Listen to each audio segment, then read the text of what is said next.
Good morning, good afternoon and good evening प्यारे बच्चों. In this lecture, we will be concentrating in one more situation for the calculation of magnetic field induction. That is, the situation is magnetic field induction we have to calculate at any point on the center axis of a circular current carrying conductor. Magnetic field induction at any point on the center axis of the circular current carrying conductor. Okay, let us see where basically the point is lying. Now this is a circular current carrying conductor. अब ये कैसे है circular? देखने में तो Oval लग रहा है ना. सर्कुलर इन दिस प्लेन, ऐसे इस प्लेन में है बेटा. Okay, perpendicular to the page like this. Okay, and current is flowing through it. अब करंट इसमें घूम रहा है. किस तरह से घूम रहा है? यहां से ऐसे और यहां से ऐसे. अभी भी सिचुएशन क्लियर नहीं है. आप दिमाग कहेगा कि ये फेस अंदर है या बाहर है. दिस फेस इज आउटसाइड और इनसाइड. आप ध्यान दें, इस पॉइंट के ऊपर current is coming perpendicularly out.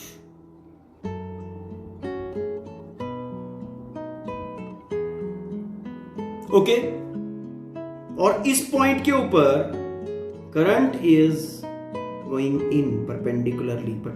मतलब हाफ सर्कुलर कंडक्टर पेज के अंदर है और हाफ सर्कुलर कंडक्टर बाहर है. यहां से ऐसे करंट निकल रहा है एंड देन यहां से अंदर जा रहा है. फिर ये घूम के इस तरह से circular. It's okay. Now this is centre O. Center axis perpendicular to the plane of circular conductor. This is your point P at which we have to calculate the magnetic field induction. It's okay. Now, radius of this circular ring is let A.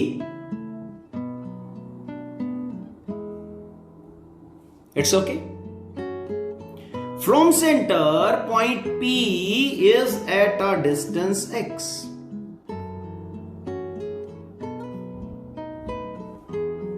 Okay, this is the situation. Current I is flowing through it. I current इसमें flow कर रहा है बेटा. And point P, at this point P, we have to calculate the value of magnetic field. Hope the situation is clear. पता चल गया किस point के ऊपर और किस सर्कुलर करंट कैरिंग कंडक्टर के कारण, ठीक है, मैग्नेटिक फील्ड इंडक्शन P के ऊपर आपको फाइंड करना है. और जो सर्कुलर कंडक्टर है वो किस प्लेन में है? Perpendicular to the plane of paper. ठीक, चलो सबसे पहला step, divide the whole ring in infinitely small parts each with length dl. It's okay. अब क्या करेंगे? अब हम कोई एक एलिमेंट कंसीडर करेंगे. ये जो करंट कैरिंग एलिमेंट्स है ना हमारे, जो छोटे छोटे पीसेस में हमने इसको डिवाइड किया, ओके, वो एलिमेंट कंसीडर करेंगे और उस एलिमेंट के कारण इस पॉइंट P पे मैग्नेटिक फील्ड इंडक्शन फाइंड किया जाएगा. करें स्टार्ट. चलो, ये यहां पे जो एलिमेंट लाई कर रहा है उसमें करंट कैसे फ्लो कर रहा है? Perpendicularly out. आई आउट लिखा हुआ है ना. कितना करंट फ्लो कर रहा है? How much current is flowing? I. तो पहले इसी एलिमेंट की बात करते हैं. Okay, element J. Element J का हाल क्या है? I current is flowing through element J. Length of element is dl. ठीक है. ओके, इसकी डायरेक्शन कैसे है? अगर ध्यान से बात करें, इसका डायरेक्शन इज परपेंडिकुलरली आउट. देखना, ये वाला गैप जैसे मैंने लिखा. ओके, परपेंडिकुलरली आउट, ये लाइक दिस. फाइन. ओके, अब P पॉइंट के ऊपर मैग्नेटिक फील्ड इंडक्शन फाइंड करना है. क्या करेंगे? DL perpendicularly out from the page, distance vector correspondingly draw कर दें। This is your distance vector जो कि एलिमेंट से स्टार्ट हुआ है। Element is perpendicularly out from the page, वहां से स्टार्ट होके पॉइंट तक ड्रॉ कर दिया गया। ठीक है, अब सबसे पहला क्वेश्चन इज ये करंट एलिमेंट जो है जो परपेंडिकुलरली बाहर आ रहा है, इस डिस्टेंस वेक्टर के साथ कितना एंगल बना रहा है। आराम से डायग्राम देख के पॉज कर दो और थिंक ऑफ। देखो बेटा, जो यहां पे समझने वाली बात है, this is coming out, this is coming out, something like this, perpendicularly out आ रहा है। Okay, and this is your distance vector. दोनों में एंगल कितना है? जो ये डिस्टेंस वेक्टर है तुम्हारा, this is in the plane of paper. Okay, distance vector. And जो ये करंट एलिमेंट वेक्टर है परपेंडिकुलर टू द पेज, तो डिस्टेंस वेक्टर में और करंट एलिमेंट में एंगल कितना हुआ? 90 degree. Theta is equal to 90 degree. अपने आप करके देखो। And what about length of this distance vector? ये देखो, JOP है ना, JOP एक राइट एंगल ट्रायंगल बना रहे हैं। This side is x, this is a, तो it has to be equal to under root a square plus x square. It's clear? चलो, अब इस करंट एलिमेंट के कारण पॉइंट P के ऊपर मैग्नेटिक फील्ड इंडक्शन लिखते हैं। कैसे? कंडक्टर थिन है, थिन वायर है, तो वायर्ड सेवटला can be used. Okay, theta का वैल्यू भी तुम्हें पता है और आर का वैल्यू भी तुम्हें पता है, तो वैल्यू लिख दें डीबी का। Now magnetic field induction at P due to current element, induction at P due to current element at J. Okay, ये जे है ना, दिस वन, इस करंट एलिमेंट की बात हो रही है। इसके कारण इस पॉइंट के ऊपर magnetic field induction. See that dB is equal to mu naught, because point और करंट कैरिंग कंडक्टर के बीच में एम्प्टी स्पेस है, तो this is permeability of empty space, mu naught, okay, over 4 pi. It's clear? Mu naught over 4 pi I, current flowing, then length of element dl, okay, current element and distance vector में angle theta कितना है? Sine of 90 for the situation. क्यों? क्योंकि current element vector is perpendicularly out from the page और ये plane में है, plane of the page में है डिस्टेंस वेक्टर, तो दोनों में एंगल हुआ 90 डिग्रीज। तो sine 90 over square of distance vector length. अब लेंथ कितना है? a square plus x square plus a square under the root का स्क्वेयर, तो वो कैंसिल हो गया। डायरेक्शन अलोंग किस डायरेक्शन में होगा वो बताओ। Right hand thumb rule apply करेंगे, राइट हैंड थंब रूल, ठीक है। राइट हैंड थंब रूल जब यहां पे अप्लाई होगा, कंसंट्रेट करने की बात है। देखो, this is your current element perpendicularly out from the page, perpendicularly out from the page, ठीक है। इसमें करंट जो आ रहा है that is perpendicularly out, यहां से perpendicularly out करंट आ रहा है, तो अब इसके कारण जो मैग्नेटिक लाइंस होंगी, राइट हैंड थंब रूल कहता है, क्या कहता है? राइट हैंड थंब रूल जब करंट कैरिंग, ये मेरा थंब है, ठीक है, तो इसके around fingers are going like this, see fingers are going like this, ऐसे कर्लिंग हो रही है, तो इसके अराउंड मैग्नेटिक लाइंस होंगी, कुछ ऐसे होंगी लाइक दिस, ओके। ऐसे ऐसे ऐसे ऐसे चलते चलते सर्कल बड़ा करते जाओ, इस पॉइंट के ऊपर आपको चेक करना है, ओके। तो यहां से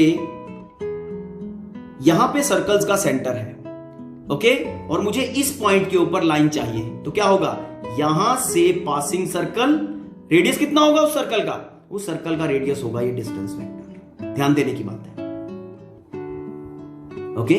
और सर्कल यहां से किस तरह से पास करेगा? इस तरह से पास करेगा कि जो टेंजेंट है, tangent drawn that will be perpendicular to radius.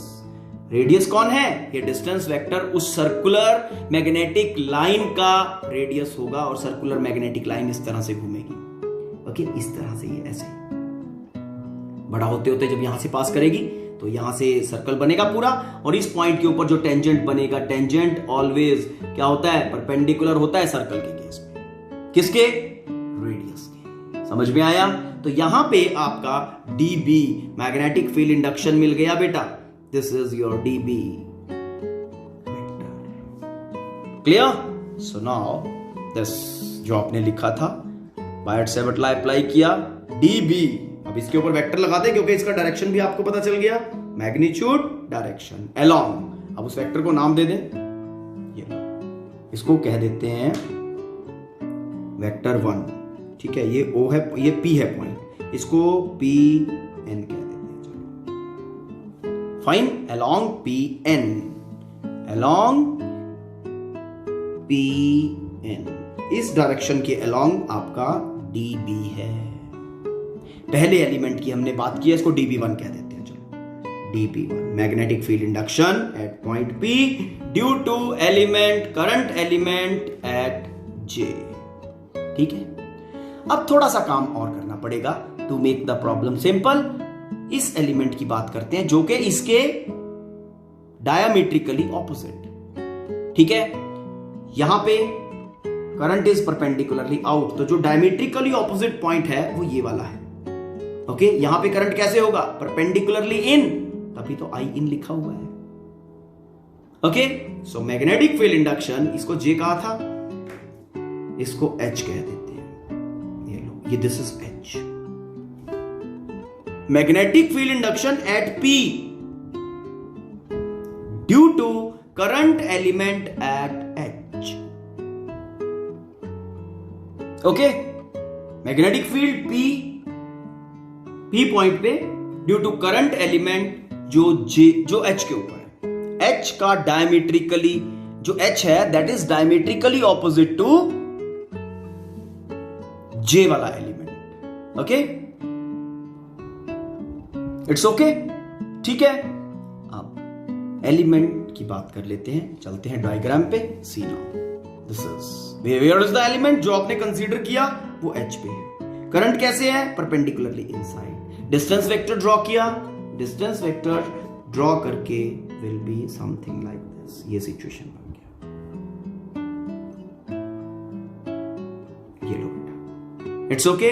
Length of distance vector under root a square plus x square या x square plus a square, whatever you write. ठीक है, current is going in perpendicularly inside the page, ध्यान देने वाली बात है। और distance vector तुम्हारा प्लेन ऑफ द पेपर में ऐसे है, समथिंग लाइक दिस, ऐसे ही है ना। तो जो परपेंडिकुलरली इनसाइड द पेज है करंट एलिमेंट वेक्टर और ये डिस्टेंस वेक्टर, दोनों में एंगल कितना हुआ? फिर 90 डिग्री। सो अब बायट-सैवर्ट लॉ अप्लाई करके मैग्नेटिक फील्ड लिख दें यहां पे। ठीक, चलो सेकंड एलिमेंट है तो dB2 लिख देते हैं, वेक्टर लगा देते हैं क्योंकि मैग्नीट्यूड डायरेक्शन दोनों लिखेंगे। एलिमेंट और पॉइंट के बीच में no medium is there, so absolute permeability of the medium. जैसे इलेक्ट्रिक फील्ड के केस में परमिटिविटी होता है ना, वैसे ये परमिएबिलिटी है, μ0/4π। बेसिकली क्या बताता है कि degree of permission the material is providing, degree of permission the material is providing, okay, for the magnetic lines to pass. Okay, μ0/4π, then I, current passing, length of the element dl, sine of 90 over x square plus a square. It's okay? Along किस direction में होगा? देखो ध्यान से diagram में, वही बात, यहां से वेक्टर तुम्हारा परपेंडिकुलरली इनसाइड जा रहा है तो सर्कल्स होंगे कुछ ऐसे, यहां से रेडियस बड़ा होता चला जाएगा, यहां से ऐसे, यहां से ऐसे, यहां से ऐसे, यहां से ऐसे, और जब यहां से पास करेगा तो it will be like this, ये ऐसे होगा सर्कल। तो जब यहां पे आप उसका magnetic field induction vector mark करोगे तो it will be perpendicular to the, ये जो डिस्टेंस वेक्टर बनाया ना इसके परपेंडिकुलर होगा ना, क्योंकि टेंजेंट ड्रॉन सर्कल है और सर्कल का रेडियस ये है तो रेडियस के परपेंडिकुलर होगा ना बेटा। दिस वाज योर dB1 और ये आपका dB2 आ गया, magnetic field induction dB2। Any confusion? Clear? Okay, तो dB2 इसको क्या लिखें? Q लिख देते हैं इसको, point Q। Okay, so along PQ, see now, along PQ, it's clear? along PQ, done. आगे चलूं, अब ध्यान देने वाली बात है, मेरे पास दो values of magnetic field induction आ चुकी हैं, ओके, दोनों due to diametrically opposite elements, one is this way, another one is this way. पहले मैं इन दो वेक्टर्स का एनालिसिस करता हूं, उसके बाद हर एक एलिमेंट की बात करते हुए मैं पूरे रिंग की बात करूंगा। पहले इन दो डायमेट्रिकली ऑपोजिट की बात कर लेते हैं। देखो बेटा, if this angle is alpha, ध्यान देने वाली बात है, this angle is alpha, this will also be alpha, alpha. Now इस dB1 को, ये देखो ध्यान देने वाला, लाइक दिस, इट्स ओके। ये जो आपका सेंटर एक्सिस है उसके परपेंडिकुलर लाइन बनाया, और ये जो तुम्हारा रेडियस वेक्टर है, डिस्टेंस वेक्टर, उसके परपेंडिकुलर यही वाला लाइन है, रेड वाला है ना। तो ये वाला एंगल जितना होगा उतना ही ये वाला एंगल भी होगा। आराम से पॉज करके थिंक ऑफ, तो it will be alpha. If this particular vector is making angle alpha with this, तो इसका कंपोनेंट, रेक्टेंगुलर कंपोनेंट यहां पे कितना बनेगा? dB1 cos ऑफ अल्फा, ठीक है। इसका कंपोनेंट दूसरा along this axis, along this line, this way, कितना होगा? dB1 sin of alpha. It's clear?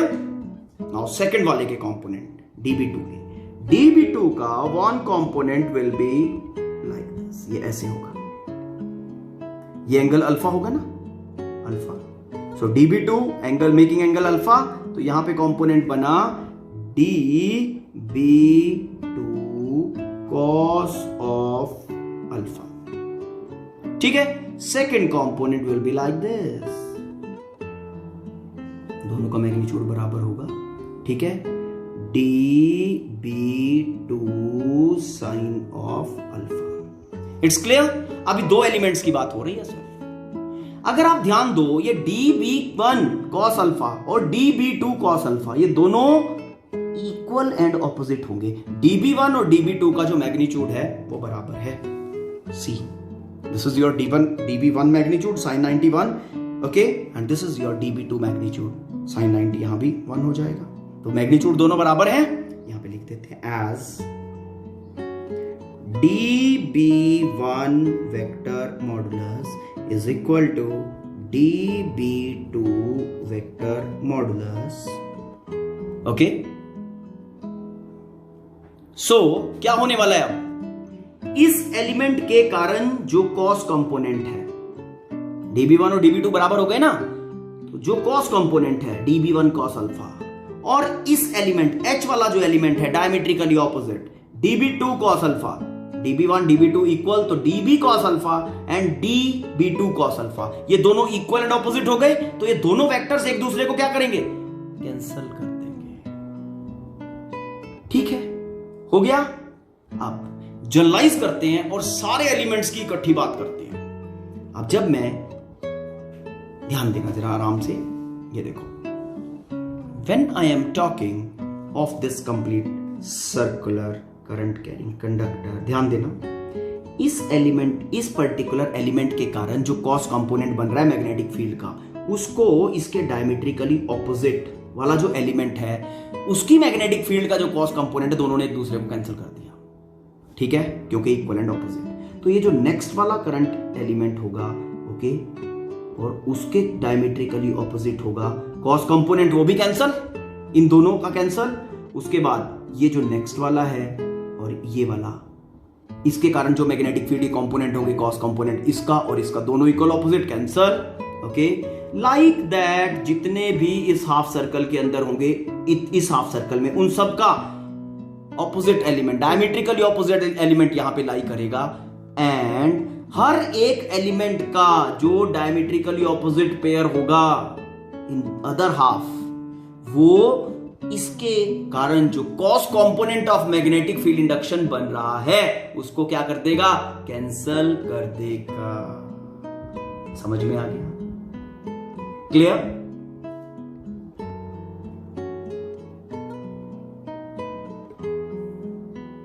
अगर सारे के सारे कॉस कंपोनेंट्स जो हैं उनका समीशन कर दूं, डायरेक्टली मैं इसको ऐसे लिख रहा हूं, चलो सिंपल वे में, जितने भी पूरे रिंग के ऊपर सर्कुलर जो अपना करंट कैरिंग कंडक्टर है उसके रिंग के ऊपर, उसके सर्कुलर बाउंड्री के ऊपर जितने भी एलिमेंट्स हैं, क्योंकि हर एक का डायमेट्रिकली ऑपोजिट उसके कॉस कंपोनेंट को कैंसिल करेगा, देयरफॉर क्या होगा, dB cos of alpha due to all the elements, जब उसका सम किया जाएगा they will be making 0।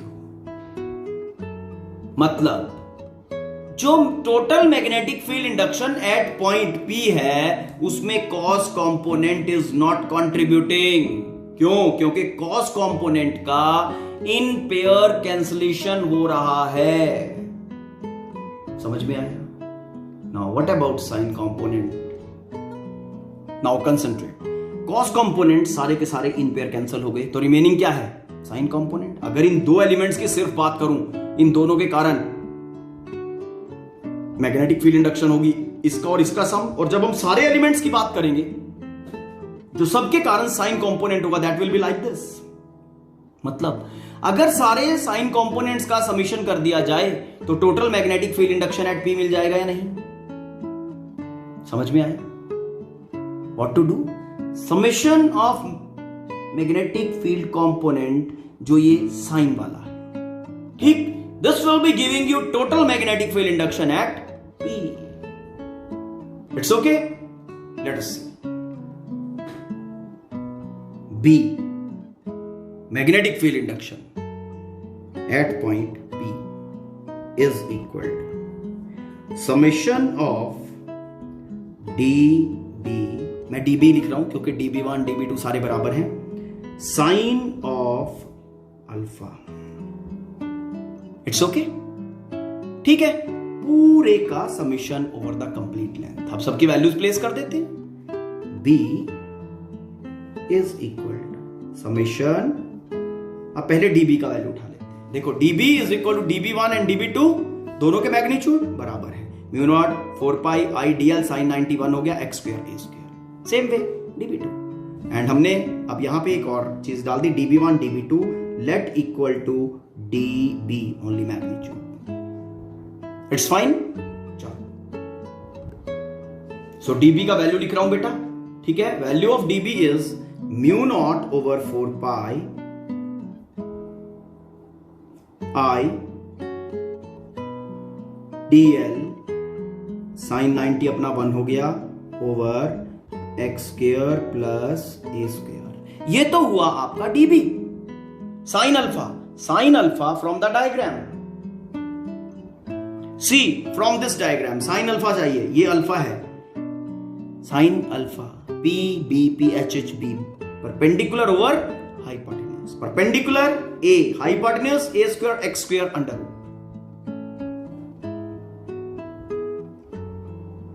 Sign alpha का वैल्यू डाल रहा हूं A okay over x square plus a square under the root power half, ठीक है, क्योंकि हाइपोटेन्यूज का लेंथ इतना है, साइन अल्फा भी हो गया। अब सबको इकट्ठा करो तो आपके पास b का वैल्यू आ गया बेटा, mu naught over 4 pi I over x square plus a square raised to the power 3/2 and then यहाँ पे ये a है बेटा, this a will be here and summation of dl. जब समेशन ऑफ dl करोगे, वो छोटे छोटे एलिमेंट जो सर्कुलर कंडक्टर के बनाए थे, कट किए थे, क्या बनेगा? पूरा सर्कमफ्रेंस बन जाएगा, ठीक? तो summation of dl will be complete circumference of the circular conductor, complete length of the circular conductor, that is mu naught over 4 pi I a over x square plus a square raised to the power 3/2, then 2 pi radius. It's clear? And the final result which you are getting, that is B is equal to mu naught over 4 pi I a square over x square plus a square raised to the power 3/2 into 2 pi. It's clear? This is magnetic field induction at any point on the axis of circular current carrying conductor. Axis कौन सा है? Centre axis. It's fine, ठीक है. अब देखो, इसका first case करता हूं. x को अगर हम 0 कर दें तो पॉइंट कहां आ जाएगा? सेंटर पे. चलो सॉल्व करते हैं इसको. So when the point is at centre, value of x will be equal to 0. तो b का वैल्यू कितना बनेगा? b is equal to x 0, तो इसमें x 0 कर दो बेटा. That will be mu naught over 4 pi, ठीक है, i a square over x का 0 हो गया, a स्क्वेयर बचेगा, a स्क्वेयर 3/2 तो कैंसिल हो गया, a क्यूब बचेगा बेटा, a क्यूब, ठीक है. अब a क्यूब बचा और साथ में कुछ और, साथ में बचेगा ये 2 pi, a square, a cancel हो गया. This implies b is equal to mu naught over 4 pi i by a into 2 pi. ये रिलेशन हमने प्रीवियस लेक्चर्स में डिराइव किए हैं बेटा. ये सिचुएशन, ये सेंटर वाली, जब पॉइंट सेंटर पे लाई कर रहे हैं. इट्स क्लियर, ठीक है. अब एक केस और समझते हैं. Let this axis far away, बहुत दूर है. X is very much larger in comparison to A. It's okay. Let us see. मतलब ये जो पॉइंट है ना, ये पॉइंट बहुत दूर है. It's okay. तो जब ये x square, x is much larger in comparison to A, तो जब इसका स्क्वायर करेंगे बेटा, that will be much much much larger in comparison to A square. ठीक है. तो आप सिचुएशन में देखो क्या चेंज आने वाला है. ये वाला वैल्यू था मैग्नेटिक फील्ड इंडक्शन का. सेंटर एक्सिस के ऊपर कोई पॉइंट है जब, ओके, उसमें x square much much larger in comparison. अब x square much much larger in comparison to a square, तो x square plus a square will be nearly equal to x square. Then x square plus a square nearly equal to x square. ठीक है. तो ये situation क्या बनेगी बेटा? b will be equal to mu naught over 4 pi mu naught over 4 pi i a square over, अब x square plus a square is nearly equal to x square. x square बन गया 3/2, तो x cube बना बेटा ये. It's clear, ठीक है. x cube into 2 पाई. इस तरह से सिचुएशन डेवलप हो जाएगा. It's clear. एक चीज हम लोग यहां पे लिखना भूल गए. देखो, अगर इस B के डायरेक्शन की बात की जाए, ये जो मैग्नेटिक फील्ड इंडक्शन हमने शुरू में ही निकाला था ना, उसकी अगर बात करें, सी मैग्नेटिक फील्ड इंडक्शन जो है इस पॉइंट के ऊपर, वो साइन कंपोनेंट्स के कारण है. एंड साइन कंपोनेंट सारे के सारे इस डायरेक्शन में, तो रिजल्टिंग वेक्टर भी तुम्हारा इसी डायरेक्शन में होगा. तो उसको आप लिख सकते हो अलोंग OP एक्सटेंडेड. ठीक है, तो this value will be along OP vector extended. It's clear, direction मिल गया, मैग्नीट्यूड एंड डायरेक्शन, तो इसको आप वेक्टर भी लिख सकते हैं।